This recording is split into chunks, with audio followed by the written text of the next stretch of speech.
Homeopathy চিকিৎসা সেবা গ্রহণ করুন, সুস্থ থাকুন।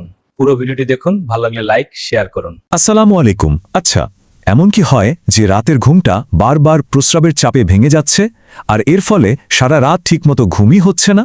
দেখুন, সমস্যাটা শুনতে সাধারণ মনে হলো, এটা কিন্তু ভীষণ কষ্টকর আর অনেকের জীবনকেই এটা প্রভাবিত করে।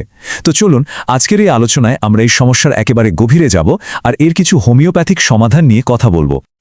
অভিজ্ঞতাটা যে কি পরিমাণ হতাশাজনক তা যার হয় শুধু সেই বোঝে, তাই না? ধরুন সবে একটু ঘুম এসেছে আর ঠিক তখনই প্রস্রাবের বেগে ঘুমটা গেল ভেঙে। এই যে একটা চক্র, এটা যখন চলতেই থাকে তখন তো শুধু ঘুমটাই নষ্ট হয় না, আমাদের শরীর আর মনের উপরও কিন্তু এর একটা বিরাট প্রভাব পড়ে। আর পরের দিন ক্লান্তি, মেজাজ খিটখিটে হয়ে থাকা, এগুলো তো আছেই। তো কিভাবে আমরা পুরো বিষয়টা ধাপে ধাপে বুঝব? চলুন এক ঝলকে দেখে নিই। প্রথমে আমরা জানব এই সমস্যাটা আসলে কতটা গুরুত্ব, তারপর আমরা এর পেছনের আসল কারণগুলো খুঁজে বের করব। এরপর দেখব হোমিওপ্যাথি বিষয়টাকে ঠিক কোন চোখে দেখে, আর সবশেষে আমরা কিছু জরুরি অভ্যাস আর বিপদ সংকেত নিয়ে কথা বলবো, যা জেনে রাখাটা খুব দরকারি। অনেকেই হয়তো ভাবেন, আরে এটা তো একটা সামান্য অসুবিধা, কিন্তু সত্যি বলতে যখন প্রতি রাতে ঘুমের এমন ব্যাঘাত ঘটে তখন সেটা কিন্তু আর সামান্য থাকে না। এটা ধীরে ধীরে আমাদের শারীরিক শক্তি, মানসিক শান্তি সবকিছুর উপরই প্রভাব ফেলে। দিনের বেলায় কাজে মনোযোগ দিতে না পারা থেকে শুরু করে সার্বিক স্বাস্থ্যের অবনতি, এর প্রভাবটা কিন্তু বেশ সুদূরপ্রসারী।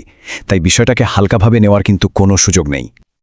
আচ্ছা, এবার সবচেয়ে জরুরি প্রশ্নটায় আসি, কেন এই সমস্যাটা হয় বলুন তো? বেশিরভাগ সময় কিন্তু এই লক্ষণটা শরীরের ভেতরে লুকিয়ে থাকা অন্য কোনো গভীর সমস্যার দিকেই ইঙ্গিত করে। তাই ওপর না দেখে সেই মূল কারণগুলো বোঝাটা আমাদের জন্য খুব জরুরি। তাহলে এর পেছনে কি কি কারণ থাকতে পারে? দেখুন, অনেক ক্ষেত্রেই এর মূলে থাকে স্নায়বিক দুর্বলতা, যার ফলে মূত্রথলির ওপর নিয়ন্ত্রণটা কমে যায়। আবার বয়স্ক পুরুষদের ক্ষেত্রে প্রস্টেটের সমস্যা একটা খুব বড় কারণ।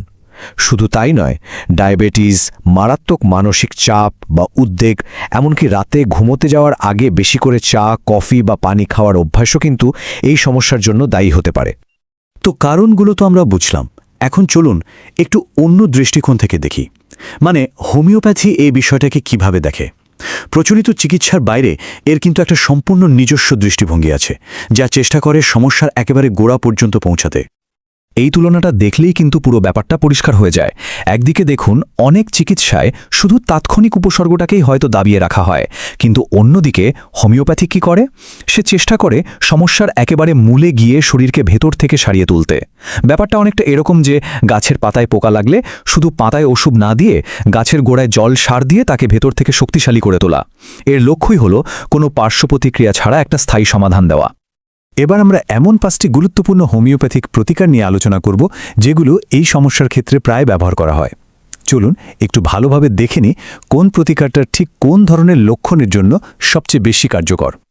তবে একটা কথা, আলোচনা শুরু করার আগেই খুব পরিষ্কারভাবে বলে রাখতে চাই, এখানে যে ওষুধগুলোর কথা বলা হবে সেগুলো কিন্তু কেবল তথ্যের জন্য।